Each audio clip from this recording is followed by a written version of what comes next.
লাগবে প্রথম প্রথম তো, পরে রিডিং করবেন, একটু ভিডিও গুলো দেখবেন, হয়ে যাবে। 99 বা উম। এখানে বলছে, আমরা এখন দেখবো যে আপনাদের মেইন বই যেটা রয়েছে, যে সংবাদপত্রের প্রকৃতি, প্রবণতা প্রমাণের জন্য সাক্ষ্য। এই সংবাদপত্রের প্রকৃতি ও প্রবণতা প্রমাণের সাক্ষ্য বিষয়গুলো কি? এআইনি যে এখানে যেটা বললো, যে কোনো আবেদন আপনি 99 অনুযায়ী রফিক ভাই কি করছে, হাইকোর্টে আবেদন করছে। সেই আবেদন সংবাদপত্রের জন্য করা হয়েছে। আপনি আবেদন করছেন সংবাদপত্রের জন্য, সংবাদের প্রকৃতি ও প্রমাণের জন্য সাক্ষ্য। উক্ত সংবাদপত্রের কোনো কপি সাক্ষ্য হিসেবে এভিডেন্স ব্যবহার করা যেতে পারে। মনোযোগ দেন। যে কোনো আবেদন করা 99 বি অনুযায়ী হাইকোর্টে করা হয়েছে, এবং সেই আবেদন আবেদন সংবাদপত্রের জন্য করা হয়েছে, যা তখন উক্ত সংবাদপত্রের কোনো কপি সাক্ষ্য হিসেবে এভিডেন্স ব্যবহার করা হয়েছে।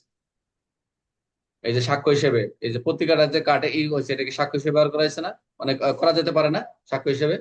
এভিডেন্স আকারে, জি স্যার, এভিডেন্স। হ্যাঁ, এটাই। তো উক্ত কপি প্রমাণের জন্য সহায়ক হিসেবে দেওয়া হবে, যাতে দেখানো যায় সেই সংবাদপত্রে থাকা শব্দ, চিহ্ন, দৃশ্যমান, উপস্থাপন, ভিজিবল রিপ্রেজেন্টেশন।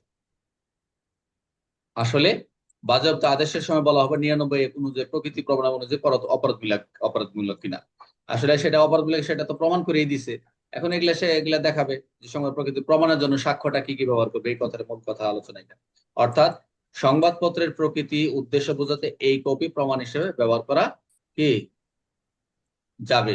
অর্থাৎ যখন কোনো এটা যদি আমরা একটু খেয়াল করি সবাই, যখন কেউ বাজেয়াপ্ত সংবাদপত্রের আদেশ হাইকোর্ট চ্যালেঞ্জ করে, সংবাদপত্রে সংবাদপত্রের আদেশটা যখন কেউ হাইকোর্টে চ্যালেঞ্জ করবে, সেই ক্ষেত্রে সংবাদপত্রের সাক্ষ্য হিসেবে আদালতে প্রদর্শন করা যাবে। বুঝতে পারছেন?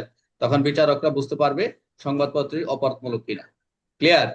এটাই হলো মূল বিষয়, যে এই যে ইটা মতে যে সংবাদপত্র আদেশের যে একটা হাইকোর্ট চ্যালেঞ্জ করতেই পারে সব, তখন সংবাদপত্রের যে এটা হয়েছে আদালতে প্রদর্শন করা যাবে, এবং যাতে বিচারক বুঝতে পারে সংবাদপত্র আসলেই অপরাধমূলক কিনা। উদাহরণ দেই, সরকার একটি পত্রিকায় বাজেয়াপ্ত করেছে সাম্প্রদায়িক বিদ্বেষ ছড়ানোর অভিযোগ। সম্পাদক হাইকোর্ট আবেদন করলেন, আদালত পত্রিকাটি কপি প্রমাণ হিসেবে ব্যবহার করবে, দেখবে সে কি সত্যি বিদ্বেষমূলক লেখা আছে কিনা। একদম। উদাহরণ একটা দেখি, একটি সংবাদপত্রে রাষ্ট্রদ্রোহমূলক লেখা আছে বলে বাজেয়াপ্তের আদেশ দিল। লেখক দাবি করলেন এটি ভুলভাবে করা হয়েছে। হাইকোর্ট পত্রিকায় কপি প্রমাণ হিসেবে দেখে দেখে কি করবে, সিদ্ধান্ত নিবে। ক্লিয়ার? গুরুত্বপূর্ণ পয়েন্ট কি, এই 99 বি, খ, 99 গ, 99 ড, এই এই এই প্রক্রিয়ার সাথে সম্পর্কিত এগুলো। এটা সাক্ষ্য হিসেবে ব্যবহার, এটা হচ্ছে আপনি বলেন যে ভুলভাবে প্রমাণিত হয়েছে বা হয় না, কিন্তু এটা আবার প্রমাণিত করার জন্য সাক্ষ্য হিসেবে ব্যবহার করবেন। সংবাদপত্র প্রকৃতি বোঝাতে কপি প্রমাণ হিসেবে দেওয়া হবে, এটা কপি অবশ্যই। প্রয়োগ ভাই যেটা বললো যে যাচাই বাছাই ছাড়া এগুলো বাজেয়াপ্ত করলো, অবশ্যই এই যে এখন আপনার আপনার পক্ষে পক্ষে যাচ্ছে না বিপক্ষে যাচ্ছে, যে বিষয়গুলো আদালতে তুলে ধরবে। তা আদালত দেখবে কি শব্দ বা কি চিহ্ন বাজেয়াপ্ত কারণ আদেশে ব্যবহার করেছে।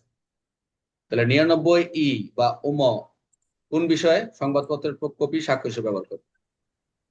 কোন কোন প্রক্রিয়ার সময় 99 প্রযোজ্য, যেটা হচ্ছে আমরা দেখলাম যে বি অনুযায়ী হাইকোর্ট আবেদন। সংবাদপত্রের কোন অংশ প্রমাণ হিসেবে ব্যবহার করা যাবে? শব্দ, চিহ্ন, চিহ্ন দৃশ্য, দিচ্ছে, 99 দৃশ্যমান মূল উদ্দেশ্য উপস্থাপন। কি? উদ্দেশ্য হচ্ছে সংবাদের প্রকৃতি প্রমাণ করা, প্রকৃতি প্রমাণ করা, রাইট। 99 প্রয়োগ হবে কখন? যখন হচ্ছে হাইকোর্টে আবেদনের শুনানির সময়। 99 কোন ধারার সাথে সম্পর্কিত আমরা দেখলাম, অবশ্যই এ বি সবগুলা। সি খোলাই। এখানে যা আছে এগুলোর দরকার নেই, আমরা এগুলো করে নিই।